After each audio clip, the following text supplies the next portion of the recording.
The transfer window has finished and a European campaign has begun. The games are coming thick and fast now.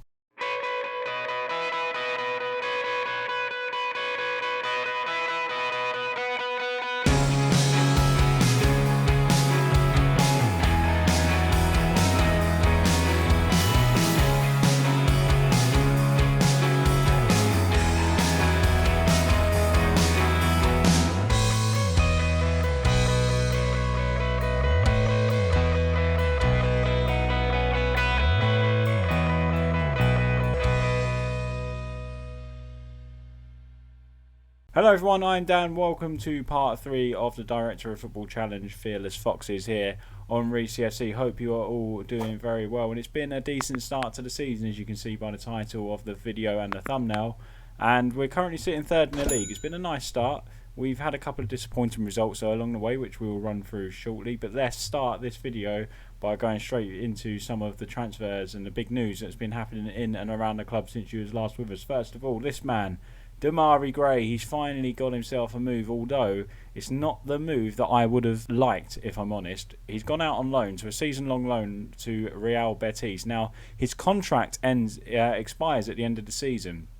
So I'm hoping in this loan deal there's some kind of maybe obligation to buy in January, maybe? I don't know. I don't even know if we can even see this deal at all. Here's his loan contract, rather. I haven't actually looked at this, so he can be recalled, can be played against in cup matches, but there is no loan options in there, so it looks like he's just going to stay out on loan till the end of the season. Then his contract's going to expire, and then it's just going to be a free agent. It doesn't really make any sense to me. It should have been if of course I'm not in charge, remember it's a Director of Football say. For me, it should have been till January, and then they have an obligation to buy him perhaps, although if it does make it to January, he can then talk to teams about and sign for them at the end of the season free anyway. So I kind of guess that doesn't make any sense, and it would work still the same. But it's a bit bizarre we've loaned him out. We should have just tried to sell him for cheap as chips, really, because currently his value is £12.5 million, and why not just at least try and sell him for £6 million, for instance, half the value. Try and sell him. Maybe he'll impress on loan and someone will come in for a bid with him, thinking Betis will just sign him in January on a free. Who knows? But he's not at the club currently. He's out on loan. Ideally, I would have liked to have sold him. And in terms of players staying at the club, another big player has signed a new contract as well, just at the end of the window, and that is none other than our experienced centre-back, Johnny Evans. And arguably, I'd say there was always the thing at Leicester when Harry Maguire left that Manchester United signed the wrong defender, and I do agree. Johnny Evans was superb, and he made Harry Maguire the player he is today. And he signed a new 2-year deal. He's 32 years old, and he's a very good player. I'm very pleased to say he signed a new 2-year deal. He's going to be pivotal for us.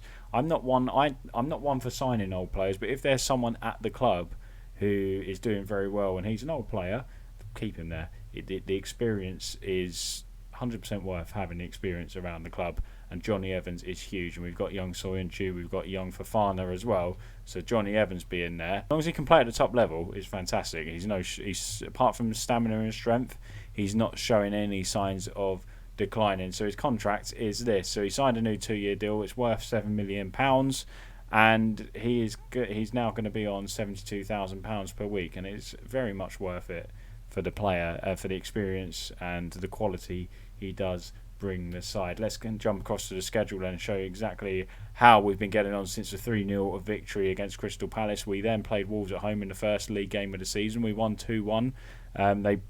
Wolves equalised. We went 1-0 up early on from what I can remember. Jamie Vardy getting 2 goals on the day. Garay equalised for Wolves in the 33rd minute, but we bossed them. It was a fantastic performance. Next up was a very, very disappointing cup defeat away at Brentford. We changed the side slightly. I don't know why you can't see the full details on a cup match. It doesn't really make sense. I don't know if any of you guys have noticed that. Can we go back to a Premier League game and see details? It's weird why it just wipes it out. Don't understand. But anyway, we played a slightly weaker side against Brentford. Not massively. We changed the shape, but personnel, we probably made 4 or 5 changes, but there's still good players in there.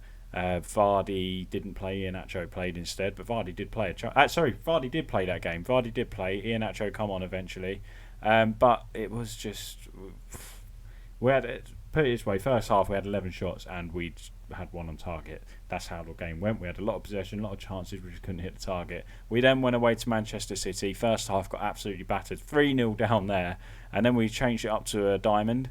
Went 4-4-2 diamond, where we was a lot better in the second half, but we didn't score until the 90th minute. Chaglar Soyuncu scoring directly from a corner, which is a bit of a rarity here at Leicester City. Something I do know I need to fix, and it was nice to see a direct corner go in. Played Fulham away. We went 1-0 down in this game, and the first half was poor. We got a late equaliser in the first half. Second half we blitzed them. We won 4-1. Vardy couldn't get on the score sheet. Vardy, apart from that Wolves game, hasn't really been involved much, which I've been a bit worried about getting him involved. But Maddison, Barnes and Iheanacho came on to round it up. But it was a good second half performance there. We went ahead very early against West Brom. Cengiz Ünder scoring the goal there early on, 6 minutes. We played a 4-3-3 here and played really well, dominated the game. West Brom did have a disallowed goal in the game, but they didn't deserve anything out of it. They've lost all their games up to that point. And then we started our European campaign in Russia, CSKA Moscow. I did toy the idea of bringing you back for that one, but I thought, no, I'll stick to the Everton game, and then we'll bring you a Europa League game next time. And it was really poor. We started so well. Vardy put us ahead in 15 minutes, and then literally after that, nothing. They pulled one back 3 minutes later, and then it was 3-1 at half time. We just couldn't get ourselves back into it. So it was very disappointing to lose that game. We've been given a very tough draw. You can see it there, but let's have a look here. So we've got CSKA in Moscow, Vaduz, who I've honestly never heard of in my life. They're a Swiss side. Feyenoord as well are in there as well. So this is going to be a tough group to get out of, Feyenoord and Moscow. Our home form is going to be vital if we are to get out of this group, because they are two very experienced European sides, so they're going to be very hard to get by for sure. But let's, without further ado, let's get straight into today's game. We've got Everton at home. We're hoping to not have a European hangover as such. It was a long trip to Russia. The only change we have made from that team is we brought in Wesley Fofana for Chaglar Soyuncu, just to get a bit of freshness into that back line. But the team goes like this. It is Schmeichel in goal, Justin, Fofana, Evans, Castagna, Ndidi and Tielemans in the holding midfield role, Barnes, Maddison, Cengiz Ünder and Vardy up top. So it should be an interesting this one. We've got 2 subs out the matchday squad. Well, let's bring Iheanacho in for Chowdhury. Slimani actually got some minutes in Moscow, and he had a disallowed goal towards the end of it, so he put in a good shift, but he doesn't make my bench today, so we're going to go with this. What's going on here? Oh, I see what's happening now. Let me just fix this up. Right, so that is all sorted. I just removed 2 substitutes that we had. I thought the highlighting looked a bit funny, and basically I had 10 subs selected out of 8, and then I reduced it to 6. I wasn't paying attention because I was talking to you guys. What we're going to say to these boys is we expect a much better performance from the performance we put out in Russia, because it was poor. League form's good though. We've won every game apart from that Manchester City game. Hopefully today we can keep that form up, because look at Liverpool. We've already got a 20 goal difference after 6 games. They're blitzing teams. So overpowered, Liverpool. I was going to say Manchester United are as well, but I can't even. They're 7th at the moment.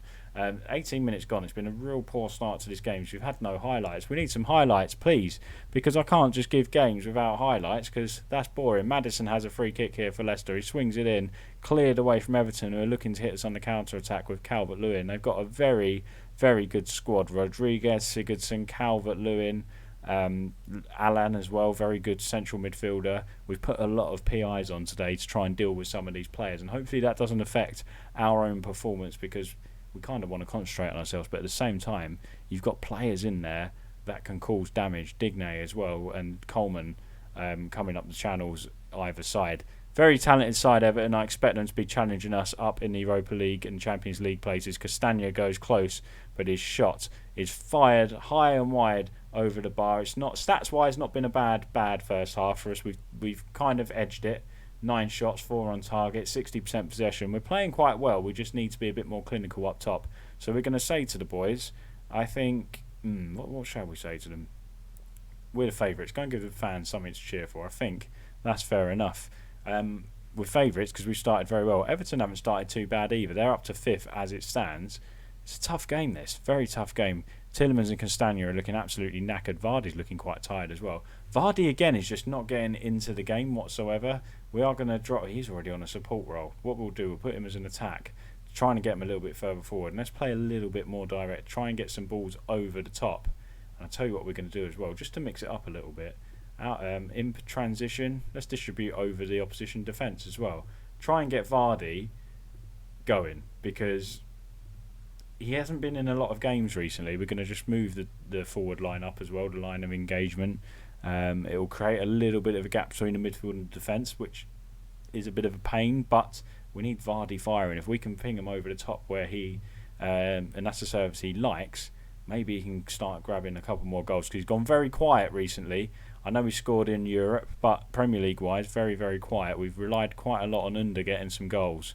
Under's been very good. I say that, he's only scored 2, but he just always seems involved, Cengiz Under. That's why he's constantly out on the right hand side. Maddison on the ball, coming forward. Vardy still looking quite deep, Vardy, but now I just want to see if he runs towards the edge of the box, and he does now. A tiny little bit more advanced. Under to work his magic, gets to the byline, it's blocked. Castagna now got a chance to cross it, finds Under across to James Maddison, and it's blocked and cleared away by the Everton defence. There's already 18 minutes left in this game. This game is flying by.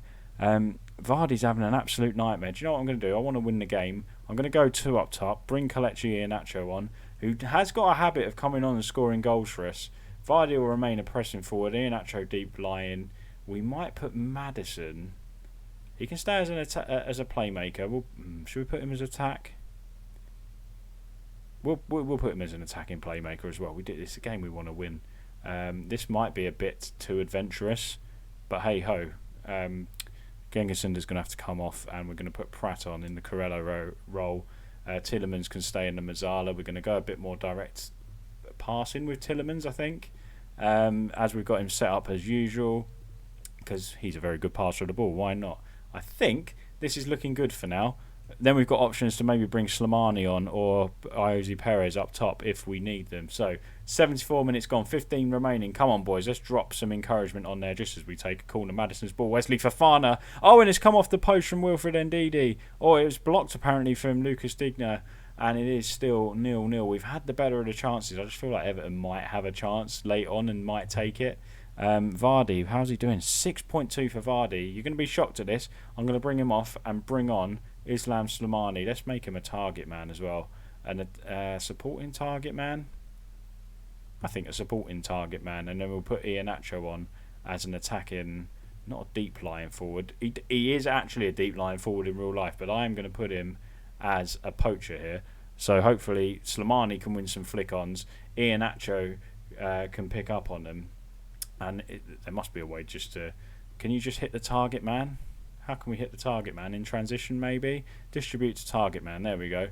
Let Islam Slimani flick them on and let Iheanacho finish them. Hopefully it works out that way. In theory, it makes sense to me. James Rodriguez, he put a dangerous cross in, and just like Leicester, we can't defend them in real life, and we nearly conceded a late one there. So it's going to be a 0-0. It's going to be a goalless draw for you guys, and I think we deserved a little bit more from that, although we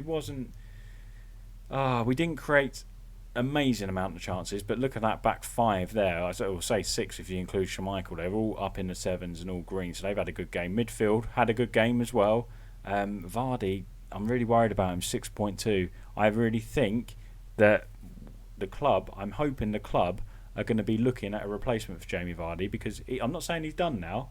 We've got to work out a way to get him into the games, because he's not getting into them at the moment, and whether that's putting a man up there with him and going to the diamond route, I don't know, but we've got to work out some way of doing it. And eventually Vardy, I mean, how old is he? 33? He's 33. He's coming up to 34 in games, so we've got to look. I hope the club have got a plan in place of who we're going to bring in that's a similar kind of player to Vardy. Look at his acceleration. His physical attributes are dropping as he is getting older, but that is kind of expected.